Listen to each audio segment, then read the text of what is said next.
I'm Melynda Wissar. I work for Warren Real Estate as a realtor, but my husband and I started this downsizing. It's really a home preparation business, and downsizing is a big part of it. Downsizing and decluttering is a big part of what we do. But really what we're also doing is we're coming in when you're ready to sell your home, or not really ready, but want to start gearing up. And we're going to look at your home in a very holistic way. And if there's landscaping that needs to be done, if there's moss that needs to be scraped off your shed roof, if there's things, the basement needs to be cleaned up, if there's small repairs, small electrical or paint repairs, things like that. And we are also coming in and helping you sort through your things so that when it's time for you to actually list your home, people are going in and they're feeling a sense of spaciousness, and they are able to put themselves into the home that you have been living in for some amount of time, and almost certainly has you all running through it, right? So one of the things that helps sell homes is when people can go in and feel very much like see themselves there, and kind of start placing their furniture and things like that. And that's one of the things, whether you're living there or not living there, we come in and we help you get your home ready so that people can envision themselves there, which ultimately ends up in a faster sale for more money usually. Staging is a huge part of what we do. I just staged a 5-bedroom home on Hanshaw Road that took 3 days to do it. So yes, absolutely, staging is a huge part of that. But here today, we're here to talk about the initial part, the downsizing or the decluttering part. And those really are two very different things. And we'll talk more about that, the difference between those things. But I just wanted to get into a little bit more about why this matters to us.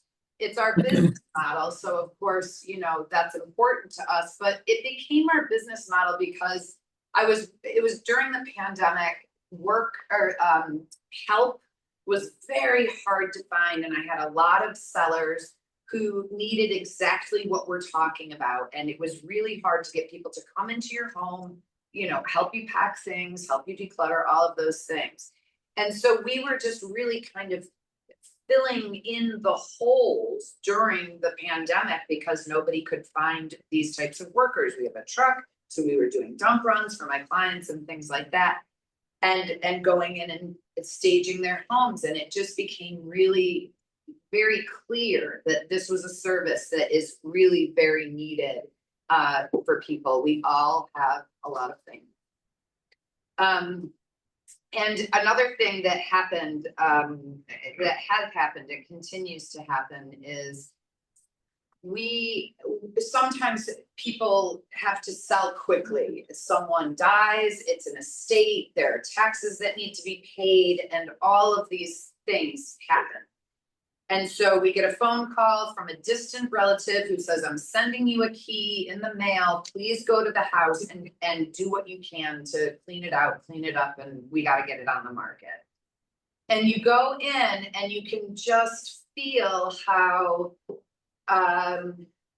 there's been no preparation so that the person who has passed away has agency and say, and has some deliberate plans for what has happened in their house.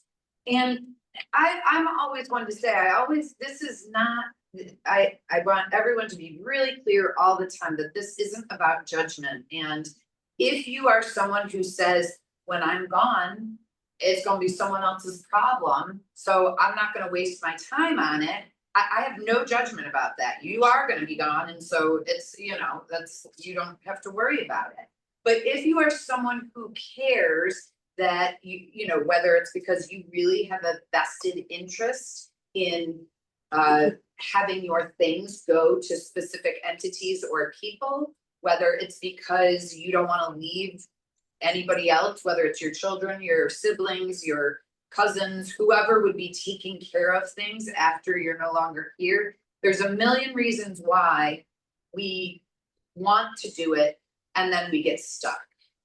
And what we've found is that it really does help to break it down into the kind of smallest of pieces. I was comparing it earlier to like an algebra problem where you're, sectioning off into parentheses and there's an order to things.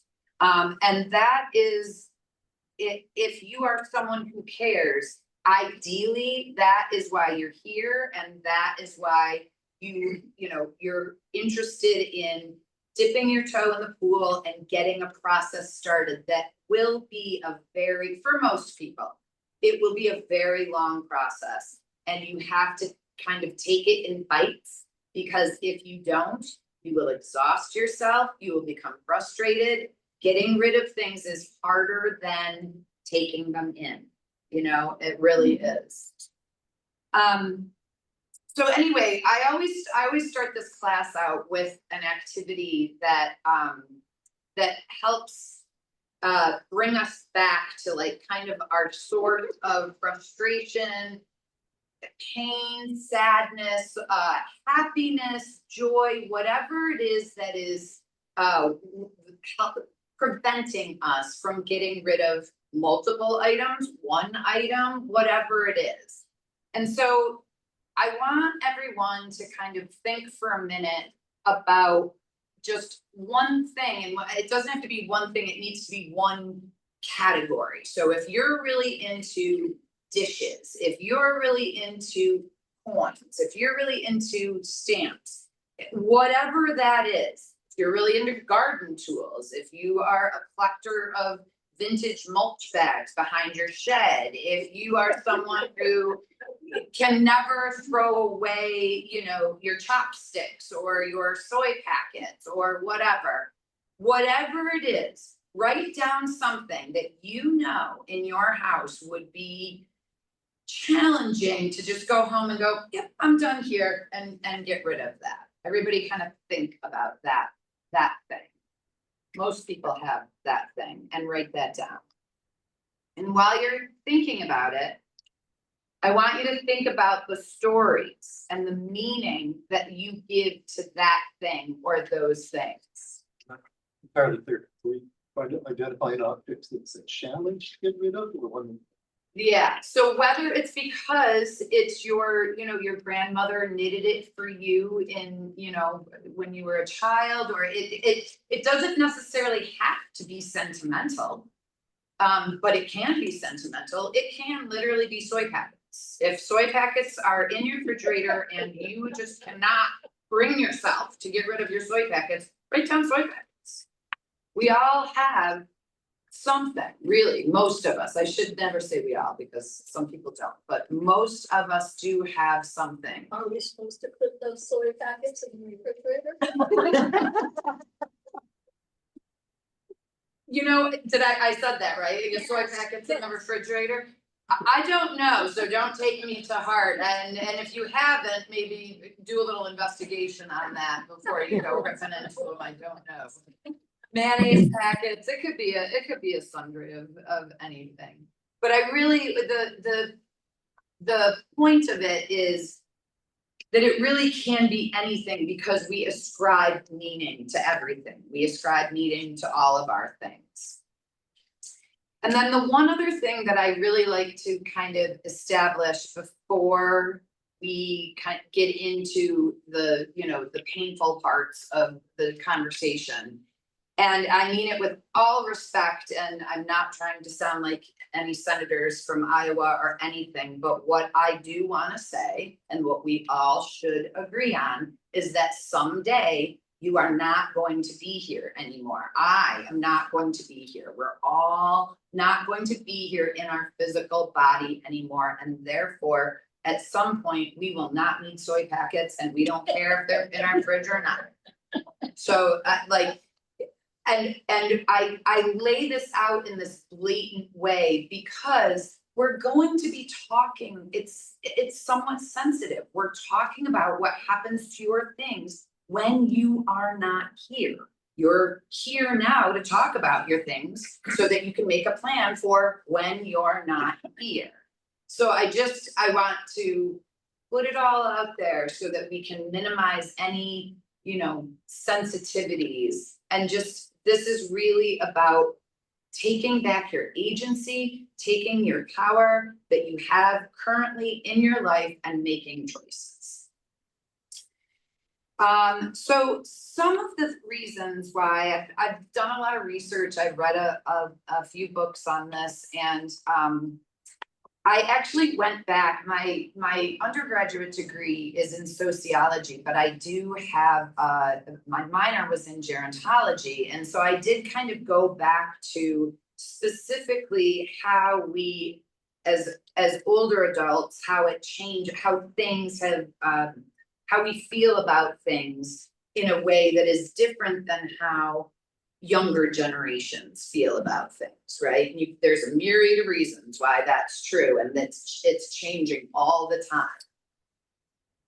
But bigger homes, this is a thing that we all, or at least historically, a lot of things have changed. And so you're going to hear me kind of pull back on a few things. I was going through and making some edits in the content.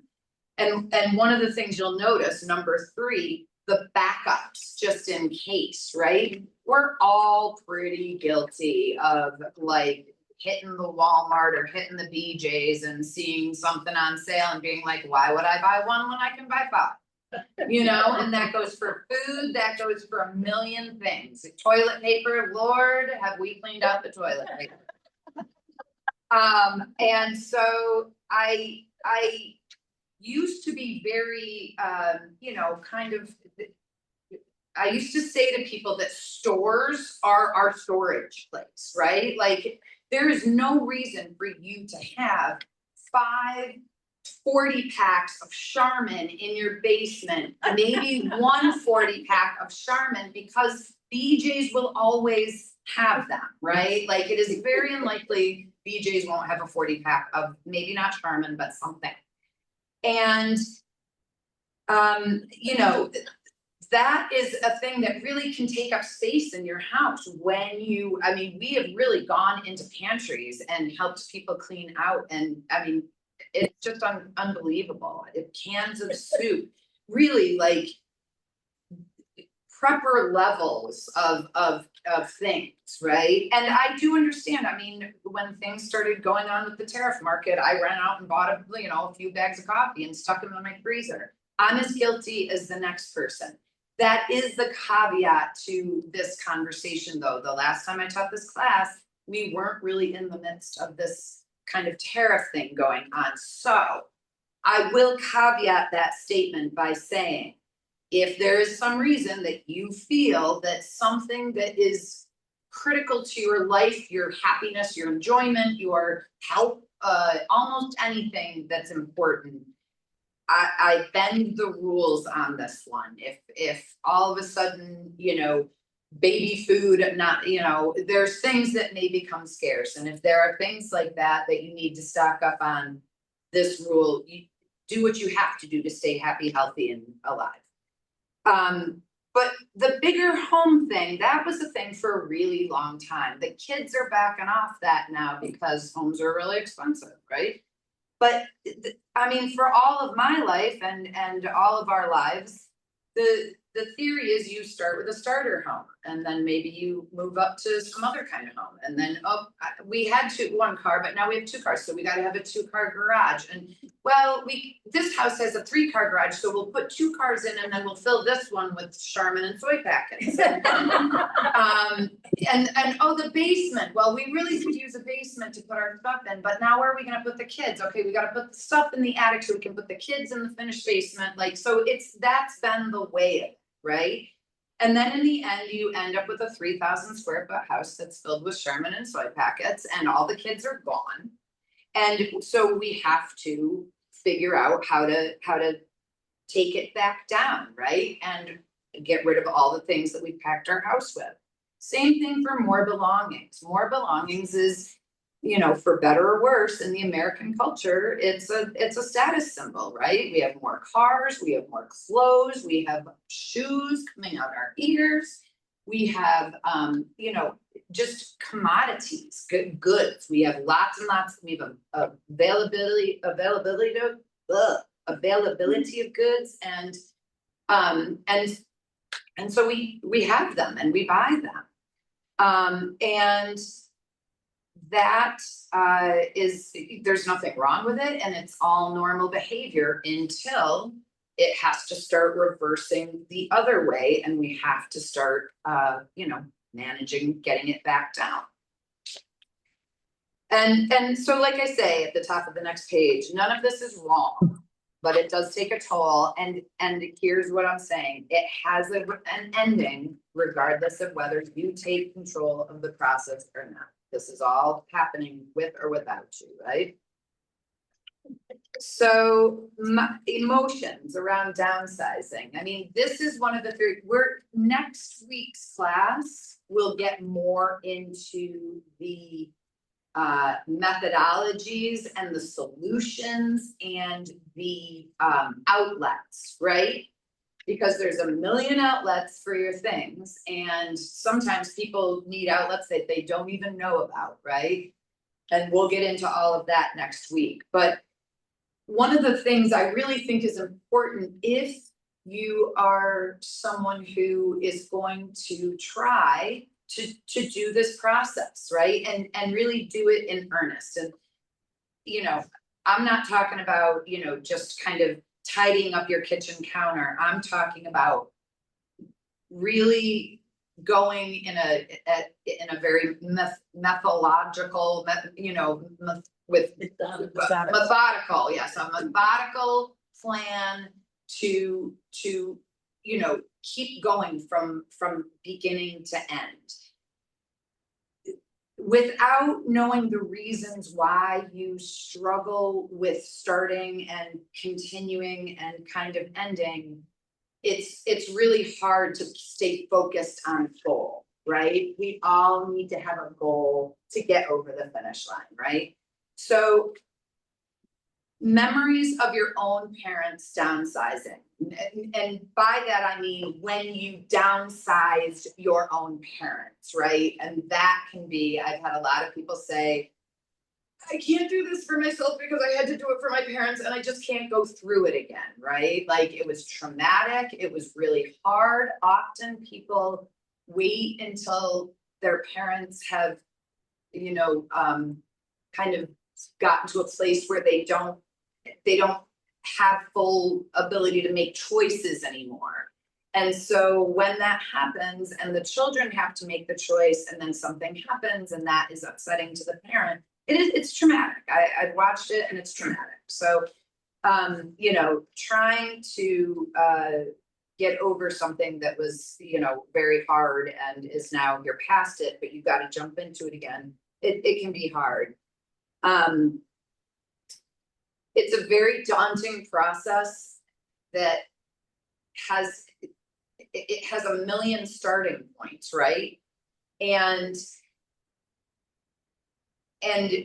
it could take, depending on how quickly you want to go, how much help you have. Help is a beautiful, wonderful thing. Sometimes I recommend to people that, you know, how like everybody talks about, let's have a walking buddy or an exercise buddy. A decluttering, downsizing buddy is actually really awesome. It's true, because here's why, right? It's really hard work. And when you're done with it, generally it's so much better. And you have this pile of stuff that needs to go. And then you have a clean closet, a clean cabinet, a visible floor, whatever it is. And we all want someone to do this for us. Good job. Like, it's a really big deal. Yeah, I had two great people that helped me. And one, I'd try on things and they'd say, It's a gas. yeah. Or my nephew's wife, she'd say, oh, well, there's all kinds of pills on that. Do you really want to keep it? That's right, And I go, oh, you're right. No, I don't. that's right. And so, she made it really easy. Yeah, our brutal others, that's what I call them. Love the brutal Yes. others, right? The people who love us enough to be like, no, you're not keeping that. Sorry, that's got to go. Brutal others. I love the brutal others. The mental energy of making hard decisions with a lifetime of belongings. I know a lot of you, and I know that for the most part, you may be retired, but y'all are still working because you're doing so much stuff. And so it is hard to give yourself that level of focus that you really need to be able to make those decisions, right? And sometimes it is helpful if you try different times of day. I am a morning girl, okay? You don't want me doing anything for you after 7:30 at night. My brain just is not working in the same way. But at 5:30 in the morning, I'm full of energy, I'm ready to go, right? So figure out what time, if you're an afternoon person and you get your burst of energy in the afternoon, schedule your time then. Asking for help is hard. And it's one of the reasons why having a plan is really important. So if you want to hire somebody to help you, or if you want your children or your nieces and nephews or whatever, it's a really good idea to reach out to them and say, I'm about to engage in this process, and what would be amazing is if you could commit to an hour a week, an hour a month, whatever it is, whatever you feel like they can handle in their schedule. And then you make a plan, and it's Thursdays at 2, or it's Saturdays at 4, or it's after church on Sunday. You come over for an hour, we have a cup of coffee, and we rip into this closet over here, right? That's the plan. And if you are, again, it's kind of like the walking buddy, right? If you know how it is. If your cleaning lady's coming, you're tidying and you're doing all the stuff so she doesn't have a hard time. It's the same thing. You're gonna prepare for that, and that makes you committed to the process. A loss of control. This is one of those dichotomous kind of, false things, right? Like, people interpret having to get rid of their things, having to move to a different space, all of these things as a loss of control. I would argue you are in full control, like you are in control. So if you have made the determination, you, your family, whoever it is, that it's time for you to move to a different place for whatever reason, you are taking control of that, and you are saying, okay, this is what's happening, and I'm going to manage based on the facts that are in front of me. And the facts that are in front of me are, I'm moving from a big house to a small house, and someone has to figure out where all of this goes. So you are taking control. It is not someone coming in and taking away everything you own. You have to be disciplined. You have to be mature and responsible about it, right? So if you have a china cabinet filled with Hummels, right? And you're moving to a 950 square foot apartment where you cannot have your, 600-pound china cabinet with 8 doors and drawers and all of the things, you cannot take those Hummels with you. You can't. So what are you going to do? You're going to pick through and find your top 3. And whether the top 3 is because they're the most expensive things in the cabinet, the top 3 are the ones that were given to you by the most special person, whatever it is. I'm not here to tell you what it is, but find the sentiment, find the emotion, find the feeling behind the thing, and choose 1, choose 2, choose 3. Get rid of the rest. This is the same with soy packets, looking for positive things in this space. Yeah, A friend of ours was having. a just so you grand- know, we are in the painful though. This is the painful I know, but I part. wanna make sure we dilute it a little bit. Okay, let's dilute. So a friend of ours had her grandkids over. And they were picking out, and she said, pick out things that when I die, you can get them, or maybe now, whatever. Yeah. And she said it was so delightful because they were picking things that she never would have thought of. And they described why it was meaningful. And it was this wonderful shared recollection. I of love that. something. And it was just that I'm looking for bright spots at the end of my. Absolutely, and I love that they picked things that she wasn't, right? They didn't go straight for the jewelry box or the, you know, whatever, the coin collection. They went to those things that have mysterious meaning in our lives that a lot of people, and now she knows that. She knows the meaningful stories behind it. Not everybody is lucky enough to have this, right? Not everybody is lucky enough to have grandchildren and family and all of these things that make the process, if it's done nicely like that, if it's done with an open and generous heart, it really can be the most beautiful thing. And I would wish that for everybody because that really is ideal. And someday those things that those kids picked may not be the things that their kids pick, right? And everything ends up out in the world eventually. So that's a beautiful story. It is really. And again, a perfect example of not a loss of control. She absolutely made that happen. Absolutely. That's so great. The idea that you need to give everything away, that was really kind of, you know, I was feeding into that with the Hummels, right? Like, no matter where you go, you're gonna have some space. So like, if you have 200 Hummels, pick a Hummel, okay? Get rid of the rest. If you have, you know, your grandmother's set of 12 china, you know, 12 setting china and your mother-in-law's set of, you know, 12 dishes and everybody's silverware. Even if I'm a girl who would probably, because I don't care about matching, I'd probably take one plate, one everything from everybody and ruin everything and then just let it go, right? Also, you could pick one and let the rest go. So it's about making the choices that are right for you. And if you pick a plate and a saucer and a cup and a bowl from every single china set that you have and you send them to the reuse as a set of 11 instead of a set of 12, okay, someone will use it. It will get used. That will happen.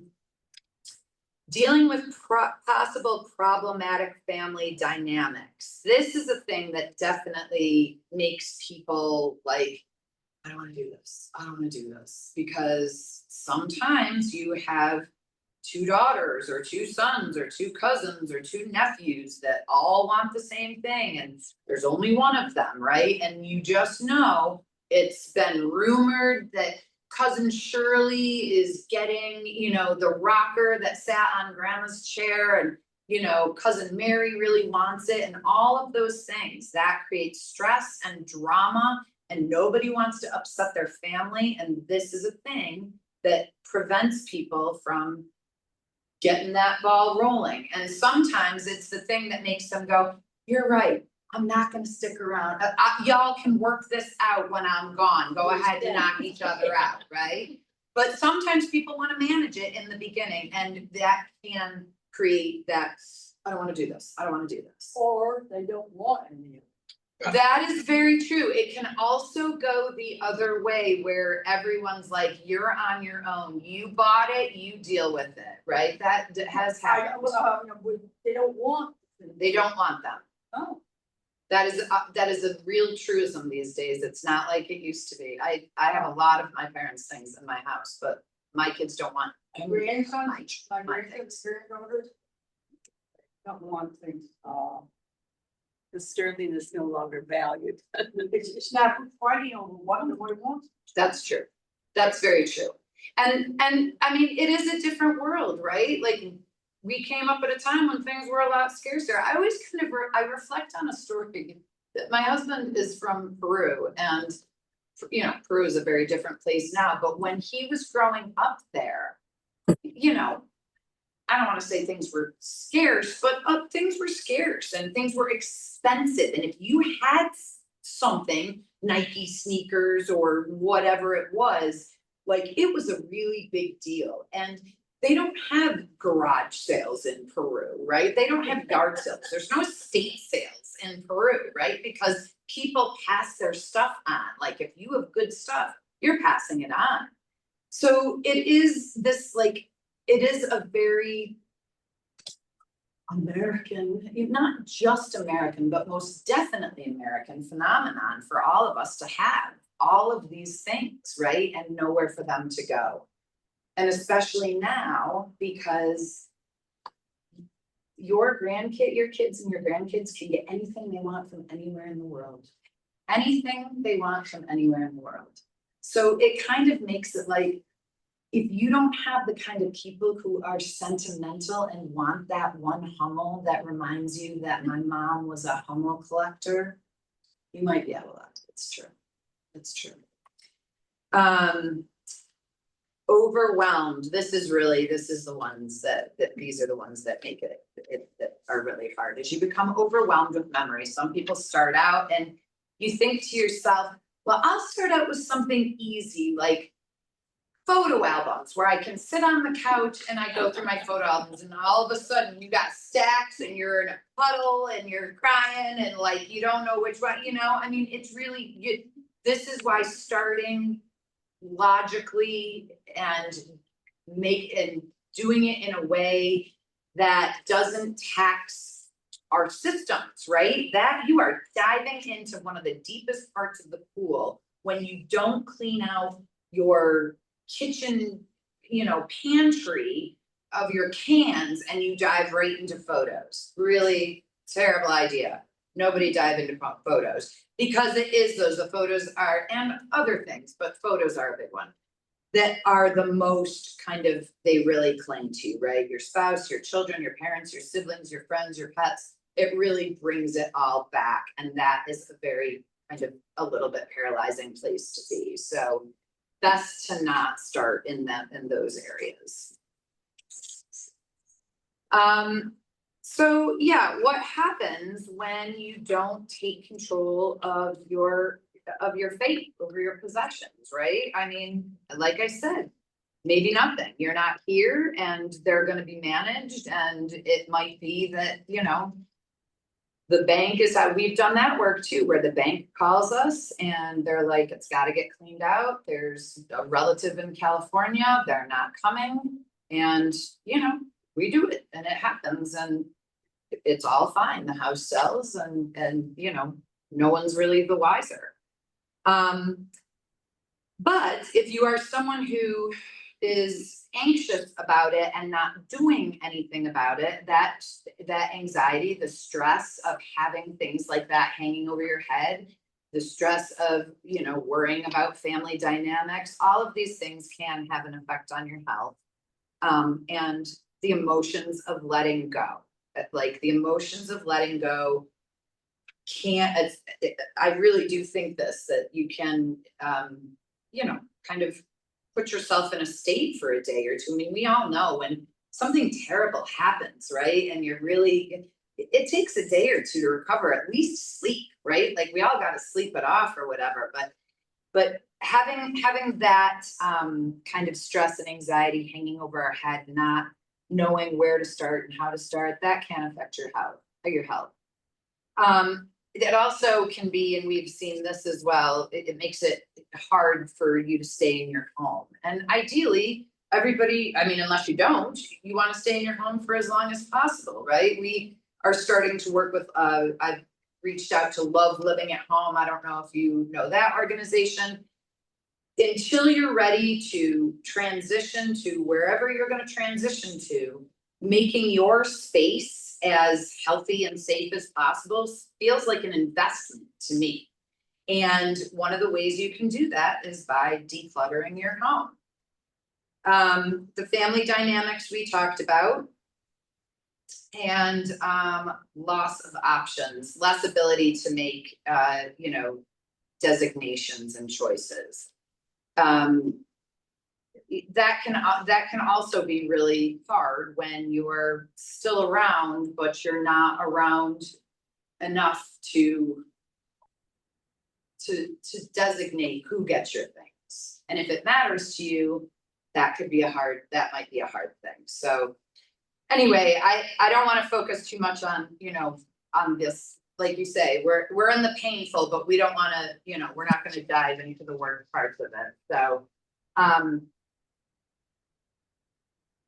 normally this would be, where am I here? Normally I would transition into the practical, but I've kind of rearranged the class so that we can kind of go through some of these small steps. Next week, there will be like a 6-page document with a myriad of suggestions that will apply to different people based on your personality, on your whatever it is, right? A bunch of methodologies. Some people want to start with a closet. Some people need to go even smaller than that. There's what I call the 12-12-12 method, right? Those are things that we'll get into. But before we talk about that too much, I like to go through these small steps. Because it's also a reminder that the process isn't just the process of doing it, it's the process of getting to the place where you're doing it. And so that also involves talking to family and kind of pushing family, forcing family to, giving people deadlines and things like that, So in order to get started, you never want to, in my opinion, I mean, there's no never, but in my opinion, you do not want to start downsizing and decluttering in a room that you live in regularly. So, we all have, if we all have 12 rooms in our house or whatever, it's usually about 4 of those rooms that get well used, and then everything else gets light use, right? Those rooms that you use regularly are your sanctuary from what will feel maybe chaotic, and you're gonna want to be able to go into a room and then shut the door. And that, in my opinion, is a very healthy thing. This is a project, right? Like it's not all projects are appropriate to be everywhere, right? This is a project that we're starting in one room, and it doesn't mean that we're only dealing with the contents of that room. It means that this is your staging area, right? This is where you go to put things. I like your comment here. Do not put the downsized content into your primary use area. Exactly.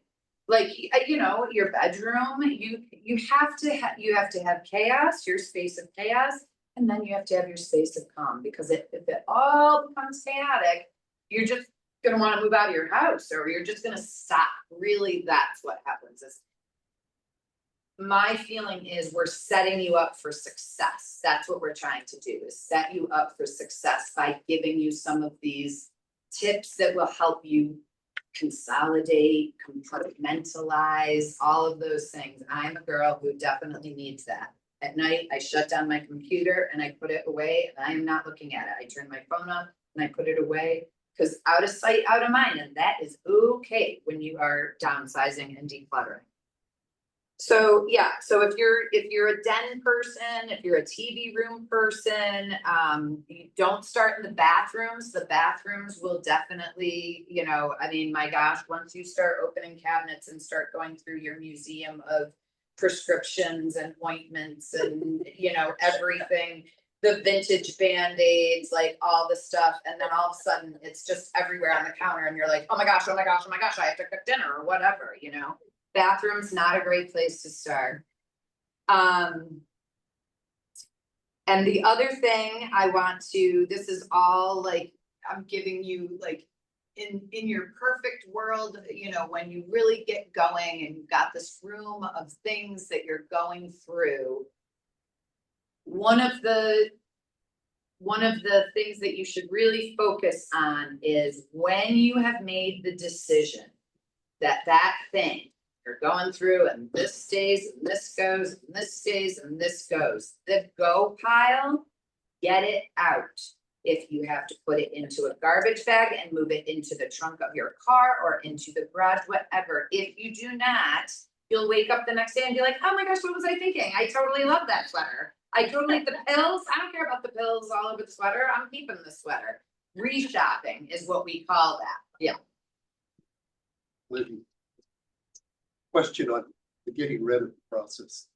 What do you do with really, what if you've got things like filing cabinets that are just too big for you to do it? Is there some service here in Ithaca that I can call up, or how does one deal with those things? So when you say deal with, are they empty? They're empty. Oh, so they're empty, much easier to deal with when they're empty, yes, much easier. I've done that. Yeah, Now okay. I figured out. Yeah, so file cabinets are one of those things that you really, you need to call, like.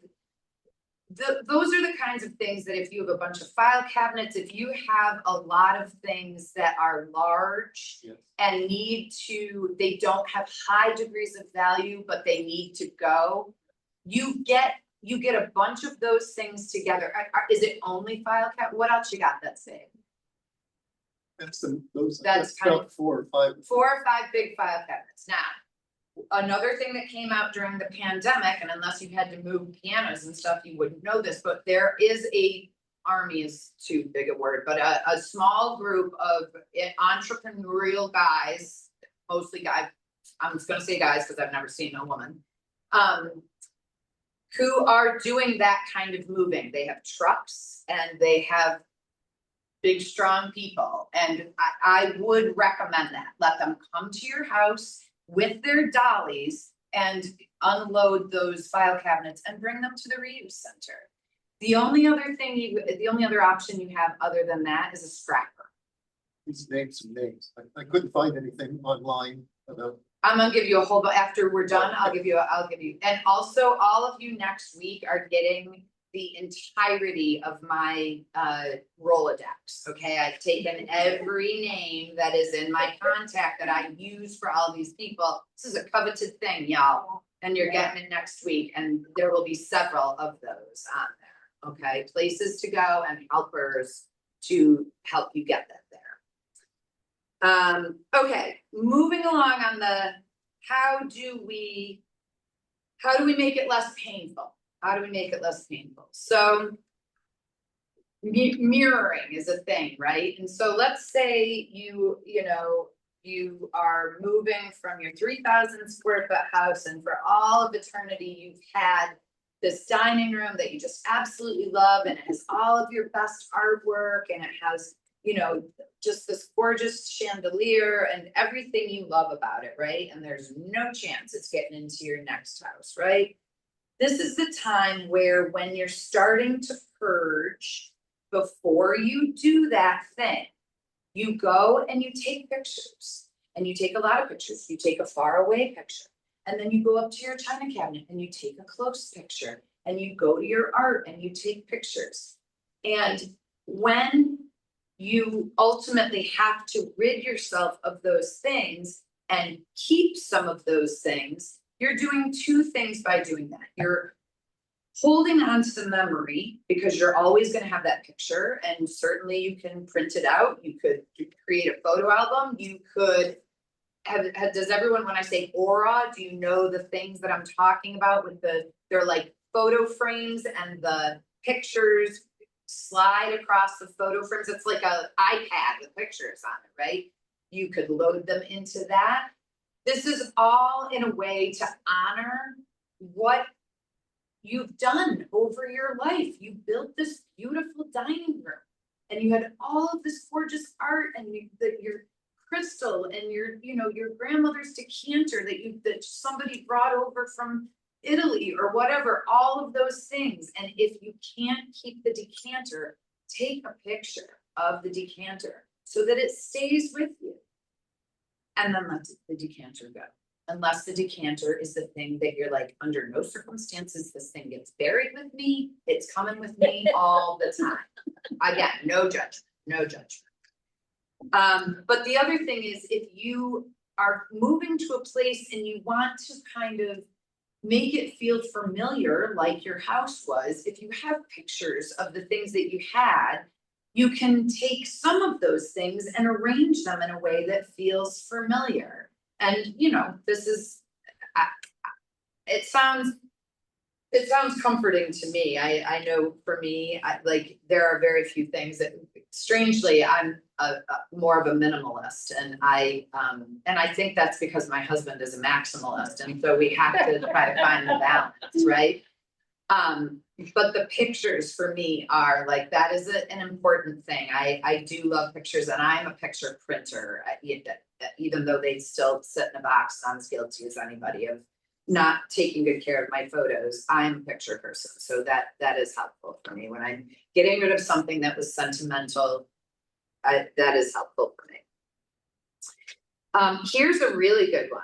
Did the kids go to college and drop all of their biology books on you and all of their history 101s and, you know, oh, I made this really beautiful sculpture when I was a freshman and, you know, wherever, and you can never get rid of it and all of those things. Oh, and the best are, can you save the entire series of the Sweet Valley High books from, or the Hardy Boys books from, you know, I mean, all of those things.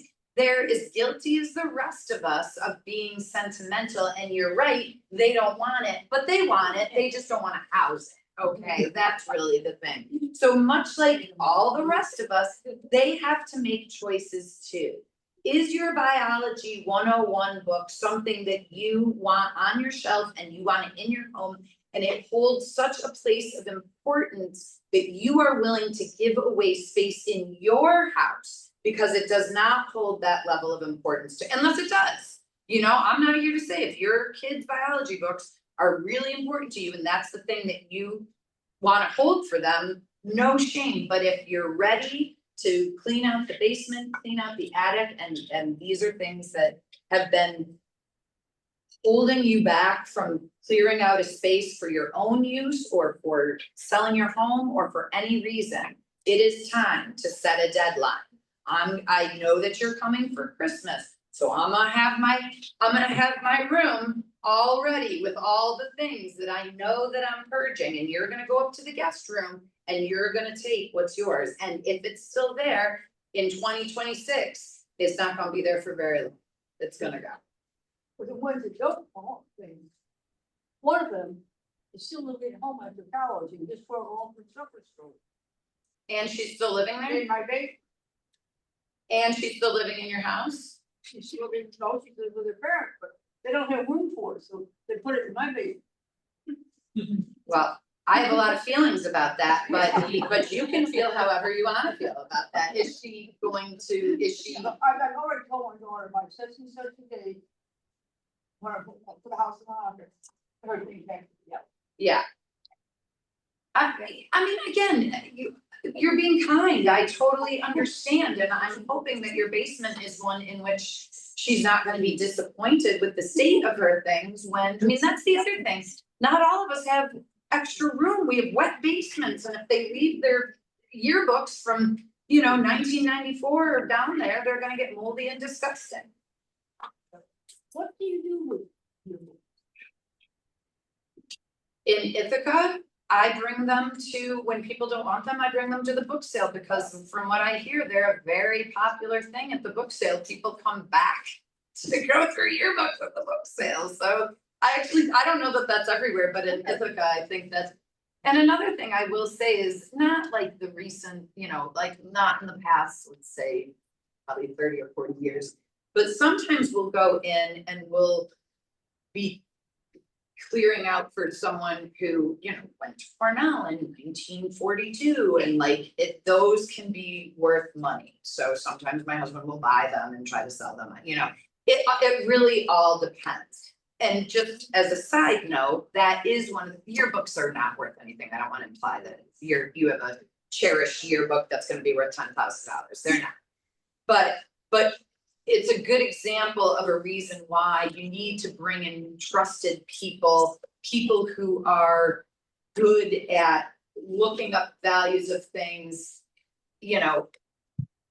That is not going to have any value more than likely, but there might be a select hummel that has the value and you want someone who knows about that. That's my husband's division, is he's the evaluator. He's the one that'll be at the roadshow thing. Yeah, I don't, cause he loves to touch it, he loves to look it up, he loves to, I don't wanna touch it, I don't want any part of it. It's so funny, cause it really is this kind of perfect melding, right? I care about the house, that's what I care about, right? Like, I really wanna say that to everybody as a realtor. My husband would be doing this to me if he was here right now. But for most people, the Hummel is not the thing that's gonna pay for your retirement, okay, your house is. So yes, your things are very important, they're emotional, they're sentimental, and sometimes they hold value. But what I can tell you for certain holds value is your home. So if you are doing this in order to get ready to, at some point, next year, 5 years, whatever, sell your home, just keep that in mind, that unless you've got a hidden Picasso or some kind of really important thing in your attic, your home is really, and so I don't wanna say you can't make mistakes. We all make mistakes, right? I've heard countless stories of people saying, oh, I left my grandmother's wedding ring in a sock drawer and the socks got dumped into a la la la la la. That's tragic and horrible. And oh, I feel terrible for people when it happens, and it haunts you. But again, like the value of that thing compared to the house overall. So that's the realtor's 2 cents. You'll get a whole other conversation from my husband. Some libraries will take your books. Yeah, Newfield Library actually takes Yeah. your books. My husband teaches in Newfield, that's why I know that, it's possible. You would think that all the, like Groton would want their yearbooks and Dragon would want their yearbooks, right? It's good historic record, and who knows how long books are gonna be around, so we should all be trying to covet our books a little bit. Okay, let's see, yeah, storing for someone else, okay, this is a really good one.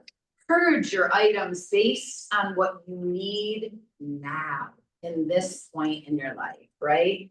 If you were someone who back when the cricket craze, you know what I'm talking about, the cricket thing, where that's probably a bad example, but like if you used to needlepoint, or if you used to knit, or if you used to paint, or if you used to garden in an extensive way, but you're like, oh, I haven't really picked up a paintbrush in a while, and oh, I haven't really, I've got a closet full of yarn and I never do the thing anymore, right? If one day you decide that you want to knit a sweater, I promise you there will be yarn in the world, okay? Take your extra yarn, and there will be at least 2 places on the list of places that I give you where you can bring your yarn and they will be really excited, right? Those are the things. If you were an avid gardener and now someone's coming and mowing and you're just tending to like if you have a shed filled with shovels and rakes and all of those things, CCE will take them, again, a myriad of places where those things can go. And that's like an easy, well, I mean, you kind of have to have a vehicle that will transport them, but those things are an easy grab. Any one of us could walk out to our shed and grab 5 things that they haven't touched in who knows how long, right? And even if you just started with those 5 things, and then the next week, go back in and grab another 5, right? It's always being aware that more than likely something you're looking at could go.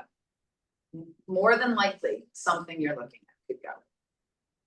So definitely your clothes, perfect example. How many times do you go in your clothes and you're fit into your closet and you're like, I just lose 5 more pounds and I'm gonna fit into the sweater, or I'm all of those things. Who cares? Eat the cake. Don't lose the 5 pounds, get rid of the sweater. There's more sweaters in the world, right? Eat the cake, eat the cake. Okay, So the super quick tips, right? The super quick tips. Start with things that are junk. Start with things that are junk. And what I mean by that is, let's go back to the shed. If you go in your shed and there are 9 billion plastic containers where the mums died and they're still kind of hanging out in there and they're stacked in a bunch of other ones, and the geraniums are all in there with their hanging things, but they're all just shoved in a corner, bye. All that can go, bye. Because you're not gonna reuse those pots, you're not gonna do any of those things. You're probably gonna go support our local agway and you're gonna buy some new geraniums or some new mums, right? This is where we are at this stage in our lives. 40 years ago, you might have taken those things and started your mums in the spring, and maybe you still do. And if you do, keep your pots. But if you aren't under grow lights in April trying to grow flowers with these pots, bye, gotta go, gotta go. Again, the idea of someday, and someday is an awesome thing, and not, someday implies hope, it implies the future, it implies all of these things, but none of us know what is coming, right? Someday is the future, and someday, if you want to start learning how to be a professional cook, then you can buy professional cookware and start over. For now, go into your cabinets, pull every single Teflon pan that has scratches all over it that have been in the back of the closet that you're like, well, maybe I'll use that someday, or maybe I'll pass that on to, whoever. Go. You know what you need. You wanna know why you know what you need? Because they're in the front of your cabinet and they're used every day. They might even be flipped over on your countertop because you just washed them and you put them on the sink for them to dry. That's how you know what you use. So if there's a bunch of, your lobster pot that like y'all aren't eating the lobster anymore, if you really are dying for a lobster, you can get one cooked for yourself already. That lobster pot is taking up a ton of room. Lose the lobster pot. And the things that you have already forgotten about, those are some of the things that are the hardest things, because once you discover them again, often discovery reignites love. And so, if you're down in the basement and you're like, what is that box? It's been there forever. I don't even know what's in it. Think about it as like it's Christmas and you get to open it and then you have to give it away to the orphans or something, right? Like you haven't been using it for a really, really, really long time. More than likely, it implies that whatever it is, you don't need it. Now, that doesn't go for your box of quilts that were made by your grandmother. Like that is a different, although I will say, if your box of quilts is down in your wet basement, you probably want to manage that. But if you have things that are well protected and they're important to you, I am not telling you, I am not shaming you, I am not anything. That is a different story. I am talking about you used to have a cottage and you sold your cottage and you packed it all up, and every ounce of dishware, cookware, beach towels, floaty devices, all of the things are down in the boxes. If you don't own a camp, you don't need it. It's got to go. Open it up, look at it. Think about who might benefit best. Do the kids have a camp now? Do they need floaty devices?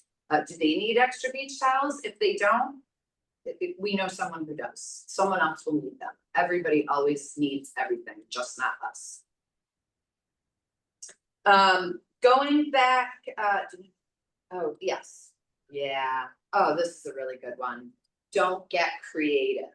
This is a thing I've watched so many people. It's actually really, it's not funny, but it is a little funny, and it's fun to watch people's brains really try to figure out a reason to hold on to something, right? Like you really know that, like, and I'm not talking about your grandmother's quilt, I'm talking about the lemon squeezer that you have had since 1964 that is barely hanging on and you got to clip it back together. But you definitely could use it if you were in the garden and you wanted to squash bugs. This is my new bug squasher. I won't do lemons, but I'm gonna use this as a bug squasher, right? Anything you can do to like hold on to that thing and repurpose it. Some things are great for repurposing. Other things, let somebody else repurpose, you know? It's fun to get creative, but that also creativity can be a way to just keep holding on to your things. The stocking up thing, you can see it both times I've mentioned it in this packet. You know, I have it in bold and with asterisks and all of those things. Again, everybody do what is comfortable for you. I'm really, you know, I'm really talking about the paper towels and, you know, the pens and things like that, that just, you know, if it's a good deal, buy one, get one free. You're like, well, let's do that. Don't do that. Because it's just not necessary. Oh, this is a really good one. This has more to do with larger pieces, right? Getting hung up on the prices that you initially paid, right? This is a demon. It's a huge, huge demon. And it will really take you down if you worry about it. And it's, again, one of the reasons why I try to tell people when Enrique and I are meeting people together, this is where he sometimes comes in and he's the bad cop and I'm the good cop, right? Because people have these beautiful pieces of furniture that were passed down for generations and generations. I myself, my mother would, this is back in the 80s, she would go to, do any of you know about Bouckville Antique Festival? It's in Bouckville, New York, a couple hours from here. And it is, they just fill the fields with tents and people selling old antique furniture, right? And back in the 80s, and I remember my aunt would come from California during the week of Bouckville and would ship these things back to California. And we are talking about piano-sized furniture. My mother had this thing called a linen press. And it was, I mean, it was just this enormous thing that held, my God, you could get in it, right? Like you could get in it. But I remember her and my dad having a not inconsequential argument about what she paid for this thing, right? And when it was time to move her out of that house, I had to pay someone to take it away. I had to pay someone to take it away because they don't hold the same value. There are some things, and there are things that have come around. I'm sure you all know that mid-century modern is like a hot thing, right? Anything that came from the 60s or Sweden or things like that, that continues relatively to be hot. But, you know, a lot of the colonial and scrolls and marble, anything that is heavy, pianos, all of those things are much less exciting to the younger folks. They are living with much more minimal furniture. They are living in smaller homes and they can't have a 9-foot high linen press. They just have no room for a 9-foot high linen press. So get used to, more than likely, having some expert come and give you disappointing news, right? Maybe not. Maybe they're going to give you awesome news, but more than likely, for probably, you know, a fair amount of your things, you're going to get the wah, wah, nobody really wants that anymore, you know, because they don't want to move it. They don't have the space for it, all of those things. And this is where he's the Debbie Downer, and I come back in and go, but just think how much your house is worth when it's gone. And nobody wants to see your house with this in it. And when it's over, you are gonna sell your house. I mean, it's little comfort. I do know that, but at the end, when you're having to make these decisions, and you know, whether you want to make them or you have to make them, they are gonna be made. And in the end, it's your real estate. More than likely, unless one of you has the Hope Diamond hidden in your attic somewhere.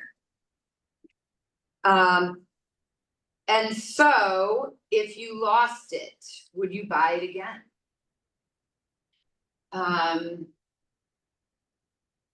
This, you know, this is a funny way of, it's hard, there's a lot of things that don't fit into this category, right? But it can be a good way to envision what you might keep. Like, you're probably not losing your blender, your Cuisinart, and your hand mixer all in one day. They're probably not all going away. But as you get them out and you set them on your counter and you think to yourself, if this wasn't here, do I care?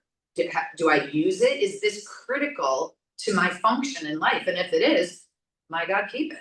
But if it's not, if the hand mixer and the Cuisinart both do the same thing, figure out which one works for you best and let one go. That's what I, again, so many places, right? I mean, this is Their shops and everything. the thrift shops will take it. Yep, all three thrift shops would be very, very happy to have that. The reuse center. Clear Path Finders does try to, these are all wonderful outlets. We do make an effort to try to direct source things, like we work with Ithaca Welcomes Refugees. So if there's a family of refugees that just moved in, they don't have any furniture, and all of a sudden we have a lot of furniture, rather than going through reuse, we're just gonna funnel them furniture. I got a card from me on some lot of people from Metro. And they would come and pick up certain furniture. So I'm thinking on that card. Hold on to that, but I don't know that they know where you are, because I've tried that before and it's like a Syracuse Binghamton thing. I'm sorry, go ahead. Combining your recent example of what you originally paid for it. Yeah. And emotional value. I was co-executor for an 89-year-old friend who lived alone for a long time.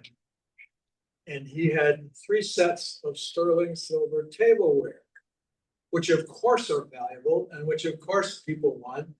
None of my grandkids. And Nope.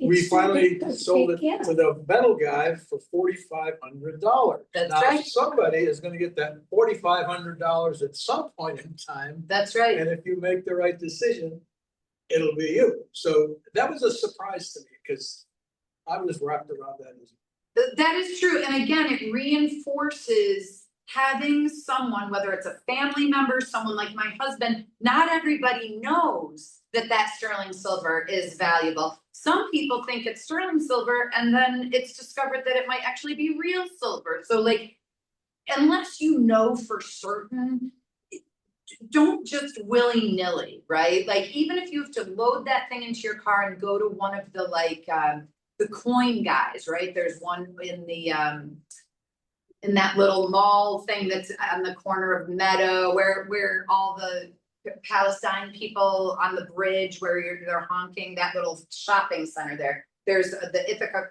coin guy is there. There's one down by Home Depot. There's another guy that Enrique works with regularly in the DeWitt Mall. Yep, exactly. These are our people, right? And the reason you go to these people is they're excited about it, right? So you're going in and you're like, tell me about this. And they know they might have an opportunity to buy it from you, but even if you don't sell it to them, they're excited. That's the same with Enrique. You want to talk to someone who's enthusiastic about what you're doing. If you care about what it is, how much money you're getting for it, where it goes, la la la la la. You want to talk to someone who's enthusiastic about it. And all these metal people, they're into the metal. Bring it to the metal guys, right? The coin people. Sorry, go ahead.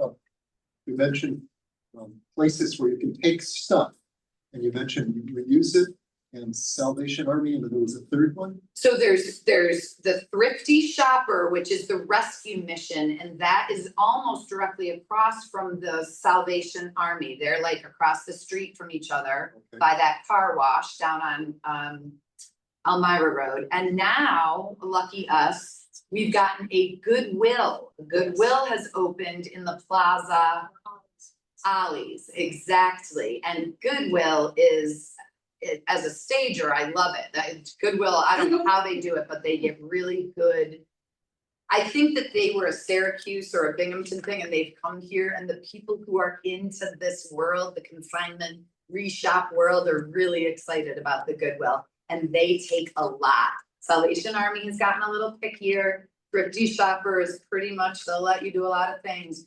Goodwill feels like short of hazmat, they'll let you bring almost anything. Yeah, but we have a solution for hazmat too. Don't worry about hazmat. Although I will tell you, the solution for hazmat is coming up. I don't have that one with me, but if you do have hazmat that you want to get rid of, there are two more dump days in the year where the Tompkins County Solid Waste is taking hazmat materials. I can't remember what the September date is, but the October date is October 18th. On their website. It is definitely on their website. They're really good about it. It's a really great thing. Some people I have it on my calendar all the time, and if you don't, you miss it. And then And you have to have an appointment.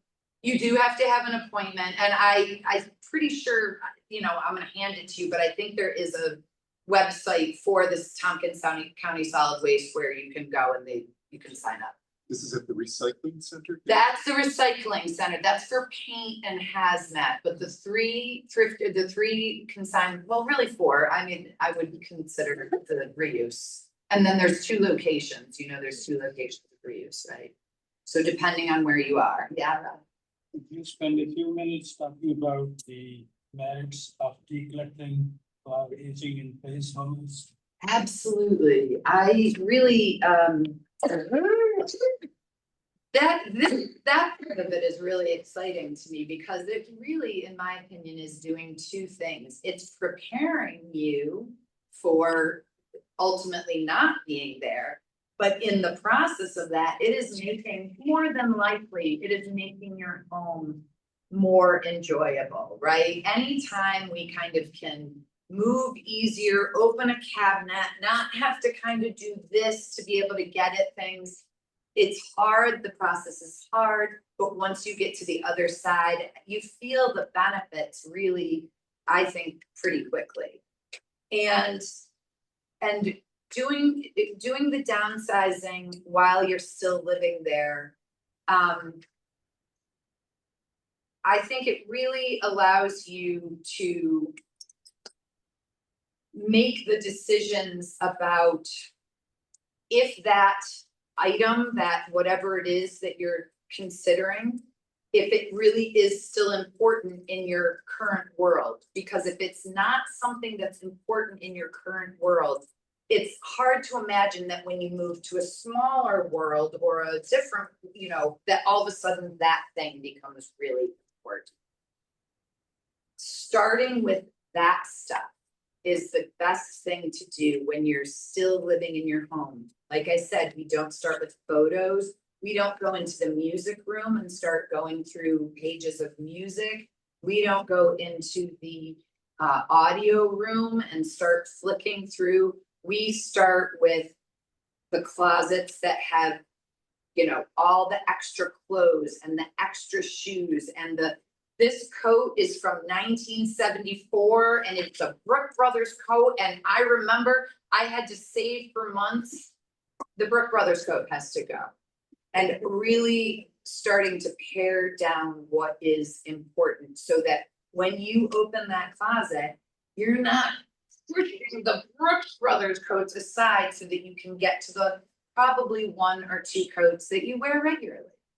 I know very few people who wear all the shoes they own, wear all the coats they own, most of us have things in our closets that we don't need. That's just a fact, and someone else could need them. So when we're working with people who are still living at home, we focus on where are your areas of, much like I'm telling you not to clutter up your areas while you're decluttering, we're gonna come in and clutter up your areas. We're gonna come in and we're gonna pull out anything that feels like it's getting in your way.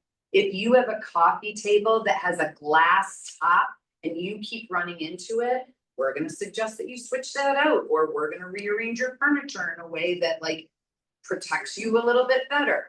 We're going to, if you, I remember we went into this gentleman's house one time and he collected magazines, all kinds. He had National Geographic, he had Life, he had Playboy, he had, I mean, just everything. Field and Stream. And they were everywhere, but another place that they were was equally stacked on every single stair, from his bottom floor to the upstairs. Every single stair had like a stack on them, so the footing space was like, it was like a rug runner, right? But it was like so narrow. It was crazy, and how he hadn't completely, you know, destroyed himself on these stairs up to this point. That was a huge, and I remember we took him down, we put him in boxes, and he was like, wow, this, it feels so big, you know, like he couldn't believe it. It was really unbelievable, but it just didn't occur to him because he'd been like, God only knows how long those piles had been there and growing. And we all we adjust ourselves, right? It's like when you hear a squeaky noise in your car, sometimes you're like, I'm just gonna turn up the radio. I'm not gonna deal with that right now. That's, you know, we're all pushing things down the road like that.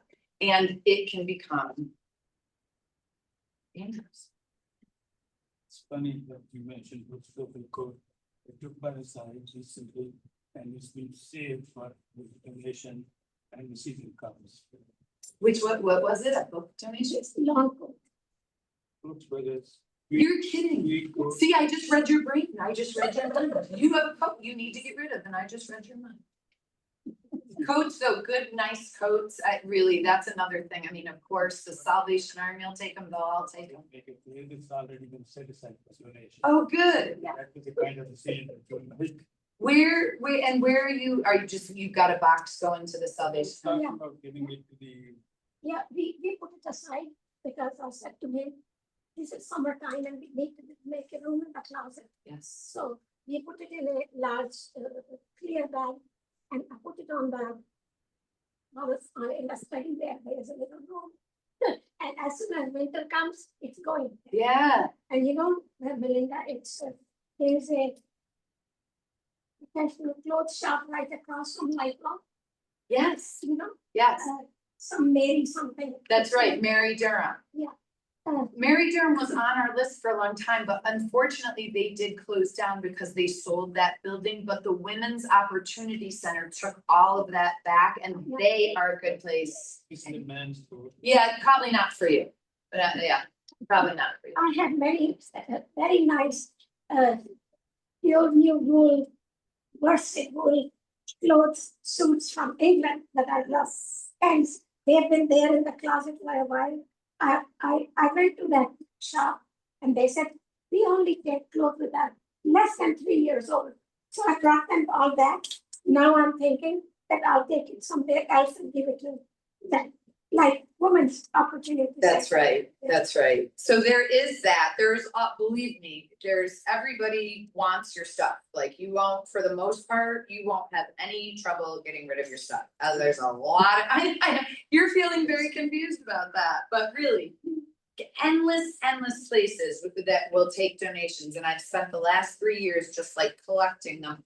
That's this last, well, not this one, but on the last page and next week, after we go through all those, there'll be a place where you guys can say, well, you're missed one, right? This is the other thing, is I go to, and you guys tell me what I'm missing too, so that will definitely happen next week, but yes, the Brook Brothers coats, my gosh, you know, it totally goes back to that, what you paid and how precious it was, right? I mean, really, I remember that. I remember people when they bought clothes, and the intention of those clothes was to have them for a very long time, and they were quality and they were made out of wool and, you know, really nice things. The one thing I will say about clothes, it's more challenging, or it's kind of a pain. But there are a lot of designers now, this new push to keep everything but clothes out of the waste it's a big push. It's a pretty big push right now. We're still dealing with Shine and all of those places, but there are a lot of people who are taking some of these vintage clothes, you can send them to them, and because they are of such high quality, they're like reworking these clothes, and I mean, they're doing these incredible things. And then these garments that were made at a time when clothes lasted for years and years and years and years are getting a second life. It's an awesome thing. It's an awesome thing. If you take your clothes and things in bags to Salvation Army. Yeah. If they don't get used here, they ship it out. They are pretty good, like really, the system that is managing used stuff right now is, I would argue, pretty good. They really, the networks are good. That's what Salvation Army does. That's what Thrifty Shopper does. And often they do it anyway because not everybody gets, like, we have good stuff. Those college kids, you can't imagine. Well, yes, you can. Yeah, I mean, they give away stuff, right? Exactly as Bonnie would say, right? Like at the end of the semester, they don't want it anymore. It's just going, right? So we have really good thrift store Salvation Army, and sometimes they will redistribute to get some of that good stuff to some of the lesser places, right? Yeah. Let's see. Downsizing, it takes skill. And so that's, I don't want everyone to go home and be like, all right, I'm super inspired and I'm gonna start ripping apart my closets, because I mean, do it if you want to, but what I'm gonna tell you is you're probably going to get overwhelmed really easily. It feels really good in the beginning when you're pulling it all out, and then all of a sudden it's on the floor and you have a little bit of a panic attack. So that goal would be to start small. The goal would be to start small and give yourself the time to kind of reprogram yourself. Yeah. There's some words at the bottom. I read a bunch of books, you know, it really, I don't mean to bag on America, but you know, it is a very American thing, what we do. And there are other cultures where, I mean, they just think we're crazy people, right? And I just love these two words, dashari, which I believe is an Indian word. Does that sound familiar at all to you? Sure, Scott? No? Anyway, and Wetiko. Wetiko is a Native American word. And if you read that little, you know, explanation, it really is, it's on a minor scale. We often are, you know, kind of unconsciously hurting our lives by burying ourselves in our own things. Simultaneously, we're burying the world, you know? So, I mean, the Native Americans knew it a long time ago. They were knowing it that way back then. Anyway, I've got 5 minutes for questions. Is there anything I've said that is, you have more questions on? I've offended? Give it all to me. Give it to me straight. I have a question. Yeah. Do people come in and buy houses furnished? I don't mean closets, I mean with just furniture. Like you get to walk out and people walk in and it's like, sure, I'll just take everything here. Yeah. Nothing is ever all true all the time. In general, if you're buying a house that is filled with contents, it's one of two things. It's a vacation property that people are like, yep, leave everything right there because I'm gonna turn it over and rent it again. Or it's someone who just can't manage their things and just has said, I don't care about this and I'm gonna go. Those people, often their houses are somewhat in disrepair. You know, it's a act of necessity, not desire, versus someone who's selling, whether it's a vacation property or something like that. Those are often the two homes that get sold with contents inside. Doesn't mean it can't happen, but those are the kind of typical. Yeah. Thank you for all this information. I want to circle back to a question I started earlier. What sort of place can provide help in moving heavy things like a big bookshelf, filing cabinets, etc.? I'm gonna give you a name of someone right now. Thank you. the reuse center will come to your house. Really? Okay. I know, yeah, I'm gonna disagree with you.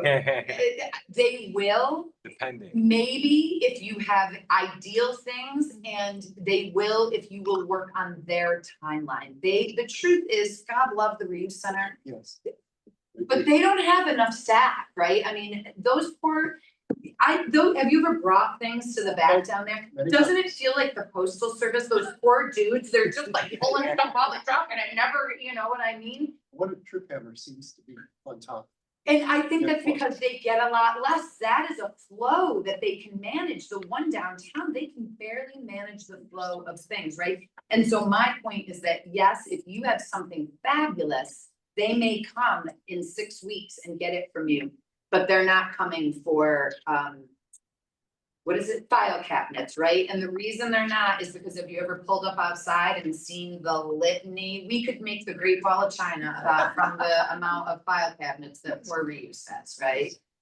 So what you need is someone who will just come, pull up their truck with 2 strong dudes and take them away from you. And Other than junk or no, my guess is that they're going to the reuse center, or as this gentleman over here said, if they're worth any kind of money for scrap, they might be scrapping them, right? I don't know, and I don't think, you know, doesn't matter. yeah, It seems to be like finding the right match. Like, I lived in a area like in Newton, Mass for many years. And there are beautiful Victorian homes there, like what you see in Auburn. Now, if I take my dining room china cabinet, my mahogany inlaid table and chairs, people know what they need and what that is valuable, and it's finding the good match for somebody who has that house, who wants that dining room set. And you know, if I could load it up on a truck and drive it to the antique store that I used to deal with, no problem, I would get that sold and at a good price. And to me, it's being smart about what you have and what it's valued at, and finding the right customer who wants that set. And I think it's being savvy at managing. and you're missing one extremely critical ingredient to that scenario, and that ingredient is time. You need time. Because, I mean, unless you're gonna load it all up, bring it to, and they're gonna buy it and it's out of your life. Finding, it's a little bit with a giant dining room table, it's similar to a giant house. It has to, you have to have the will, the want, and the wallet. Those are the 3 things, the will, the want, and the wallet. So big furniture is kind of like a house that way. Here is a number for a man named Eric from the company Big Strong Backs. Eric is a darling man, and he is maybe the jolliest helper I've ever met in my life. 607 607 269 269 5211. 5211. Tell him Melynda sent you. Okay. What was his? Eric, Big Eric Strong at Big Back. Strong Backs, and next week I'll have a couple others for you. But Eric is kind of my go-to. He just moved one of those crazy Peloton, 1,000-pound Peloton bikes. I just downsized. Yay! And I used Finger Lakes FLX junk boys. Junk removal, yep, And they were fabulous. yep, 3 absolutely. times. Yeah, oh, they're fantastic. I had them clean out, we cleaned out, but they did the hauling on Marshall Street for us. That's another one, Finger Lakes, junk removal, that's right. Thank you. They may just move things for you and take, you know, that could happen. I'm not sure that, They'll take to reuse. yeah, they'll take to reuse, that's true, yeah, that's a good one. Okay, thank you. Yeah, junk guys actually will do heavy things, heavy work for Yes. you, that's right, They're fabulous. yeah, You happen to know the phone number? I do have it, I'll get it. Thank you. I might have it too, go ahead, We use the 2-step process. This is the house full of stuff. yes, Call up found. They will come through walk through your house, give you a price and remove it immediately. Sure, Better have something you want out of it. yeah, And the second step is one of these numbers you just got. that's right. There is a different, you can do a lot yourself or you can hire people to do it, right? There's a difference.